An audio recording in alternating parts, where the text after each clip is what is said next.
দেখছেন বন্ধুরা, সামাওয়া মামা কিন্তু জল খেতেছে। জল খাওয়ার একটাই উদ্দেশ্য। সামাওয়া মামা সামাওয়া মামা কিন্তু আজকে এই গরমের দিনে অনেক কষ্ট করলো।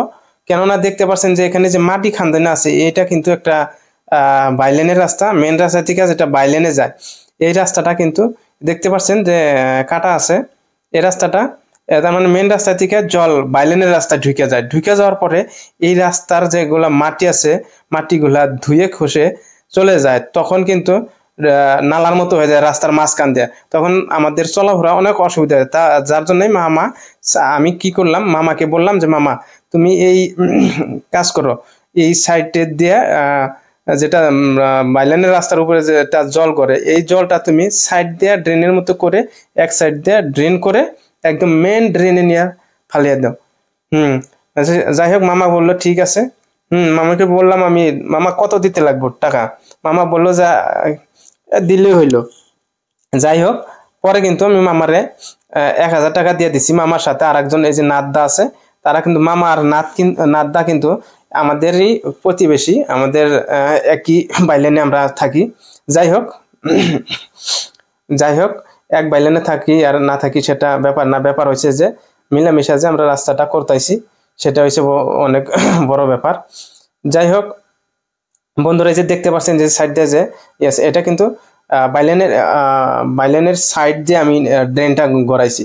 গড়াই নিয়ে একদম মেন ড্রেনে নিয়ে, যেটা সাকুলো ড্রেনের জল যে ড্রেন দিয়ে যায়, ওই ড্রেনে নিয়ে কানেক্ট করে দিছি।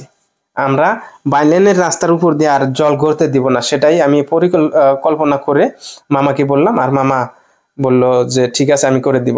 মামা নাতদাকে সাথে নিয়ে এই কাজটুকু করলো। তার বিনিময়ে আমি মামাকে 1000 টাকা দিলাম। যাই হোক, 1000 টাকাটা বড় ব্যাপার না। ব্যাপারটা হয়েছে যে রাস্তাটা ভালো থাকলে আমাদের কিন্তু একটা চলাফেরার অনেক সুবিধা হবে। যাই হোক, মামা কিন্তু আমাদের এখানে আর একটা ব্যাপার আছে যে আমরা কিন্তু সব জাতি ধর্মের মানুষ কিন্তু মিলাপ্রীতিতে থাকি, আর একজন আরেকজনের প্রতি ভালোবাসা সহানুভূতি কিন্তু আছে, যার জন্য কিন্তু আমরা মিলাপ্রীতিতে থাকি আর একজন আরেকজনের ডাকে কিন্তু সাড়া দেই। যাই হোক, মামার অবদান আছে এই বাইলেনের প্রতি। মামা খালি টাকা নিয়েই কাজ করে না, টাকা ছাড়াও কিন্তু কাজ করে। যাই হোক বন্ধুরা, দেখতে পাচ্ছেন দেখতে একটু খারাপ হচ্ছে যে গাড়ি ঘোড়া নিয়ে একটু অসুবিধা হবে, কিন্তু এখন কিন্তু একটা ভালো বিষয় হইলো কি, যে জলটা রাস্তার উপর দিয়ে করবে না, সাইড দিয়ে গিয়ে সাইড দিয়ে মেন ড্রেনে চলে যাবে।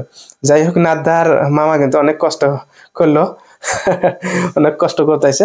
যাই হোক, কষ্ট করলেও তারাও কিন্তু এই বাইলেনেই থাকে। যাই হোক, আমরা কিন্তু কষ্ট করলে আমরা পরে কিন্তু এর ফায়দাটাও আমরাই পাবো।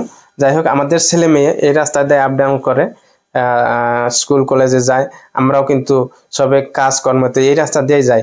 তাই এই রাস্তাটা ঠিকঠাক করা আমাদের সবারই কর্তব্য। বন্ধুরা, আপনারা ভাইবেন না যে আমি আমার টাকা দিয়ে এই রাস্তাটার কাজ করলাম দেখে আমি দেখালাম, সেটা না। ব্যাপারটা হয়েছে কি, যে আমরা সবাই যাতে সচেতন হই, যার জন্য ভিডিওটা বানাইলাম। সবাই যাতে সচেতন হই যে আমাদের বাইলেনের রাস্তাটা বা আমাদের বাড়ির সামনে যেগুলা রাস্তা খারাপ থাকে বা কিংবা অসুবিধা থাকে, এগুলা কিন্তু আমাদেরই দেখতে লাগবে। কেননা ফাঁকের মানুষ আয়া বা অন্য জায়গার লোক আয়া কিন্তু এই রাস্তাগুলা ঠিক করবে না। তাই সবারই একটা দায়িত্ব থাকা দরকার। যার জন্য আমি আগেও একটা ভিডিও আপনাদেরকে দেখাইছি।